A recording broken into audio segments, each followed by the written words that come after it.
Hello, and welcome to Almost Fireside Math Chats. Fireplace is over there. I'm over here. It's over there. I'm over here. We're pretty close, not quite Fireside Math Chats. But today, we are going to talk about vector operations. Very exciting. We're going to talk about the basic components of vectors right now. We'll get into some more complicated stuff in my second video, but we're going to talk about component form, the magnitude of vectors, vector equivalency, and how to find multiplication by scalars, addition, subtraction, and dot products. So first thing we're going to do is figure out how we go about finding the component form of a vector. So if I have vector A could be the vector going from the point 2, 5 to the point 1, 7. In order to find the component form of this vector, all I do is I take my change in x, which is going to be 1 minus 2, and I take my change in y, which is going to be 7 minus 5. So 1 minus 2 is negative 1, 7 minus 5 is 2, and so my component form ends up being negative 1, 2. That tells me that I'm moving 1 left in the x direction for every 2 that I move up in the y direction, and that tells me my general direction of my vector. This is a little bit different than slope because slope could be going this way or this way.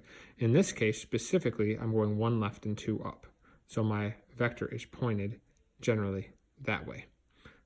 Now, if I wanted to find an equivalent vector, I could talk about vector q.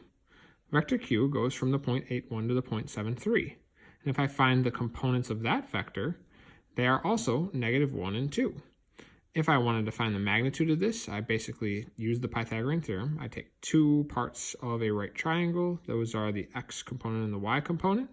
I square them, I add them together, and I take the square root. And so I could say that the magnitude of vector q, just like the magnitude of vector A, is equal to the square root of 5. Notice that the magnitude is positive. That will always be the case because it is a scalar. It doesn't have a signed value. Now, let's say I talk about a different vector, vector b. And I say that vector b goes from the point 3, 1 to 4, negative 3. The first thing I want you to do is, just briefly, figure out what the component form of this vector would be.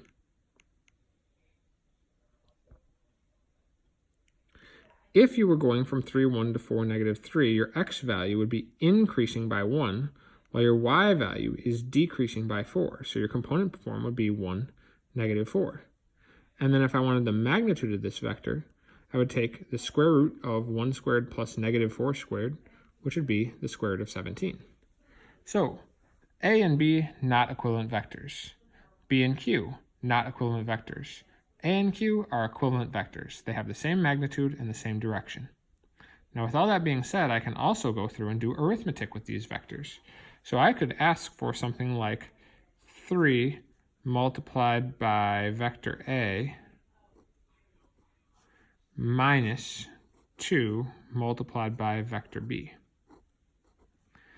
This first little bit, 3 multiplied by vector A, is what we call a scalar multiplication problem.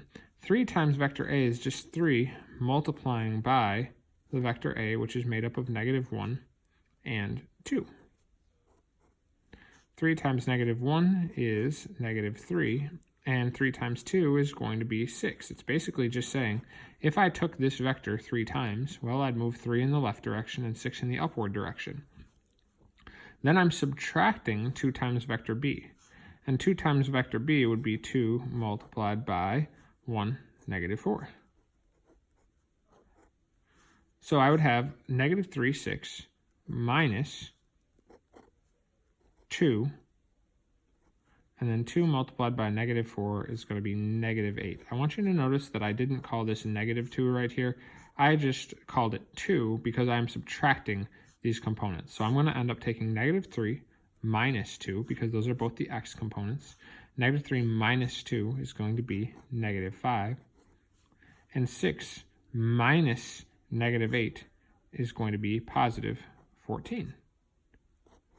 And this would be the magnitude. This would be the result of this thing. If I wanted to turn it into a magnitude problem, I could change the problem slightly. So I could take all of this and I could instead put this on it. That means that I am no longer asking for a vector as my answer. I'm asking for the magnitude of the vector as the answer. So I would just do the essentially distance formula or Pythagorean theorem using this is my x component and this is my y component. So negative 5 squared is 25. 14 squared is 196. So if I add those two together, I'm taking the square root of 25 plus 196. I would end up at the square root of 221. And that would be my answer. That is the magnitude of this entire thing. Now I can also do some things involving the vector O, which is just the 0 vector. So if I take vector A plus O, I get vector A, because you're not adding, sorry, I keep on putting a little hat there. I'm not adding anything on. This is just the vector where I do nothing. So if I have vector A and I add nothing onto it, well, then I'll still have vector A. And that's all that I'm going to end up with in that situation. Last thing I'm going to talk about right now is dot products, which is what happens when I take one vector and I multiply by another vector. So we would read this as vector A dot vector B. It's weird because it's not really multiplication, but it's related to multiplication. And when I do a dot product of two vectors, I'm going to multiply the respective components, and then I'm going to add the result. So I'm going to take negative 1 multiplied by positive 1 plus I'm going to take 2 multiplied by negative 4. So that's going to be negative 1 plus negative 8, which is going to equal negative 9. And that's what we call the dot product of these vectors.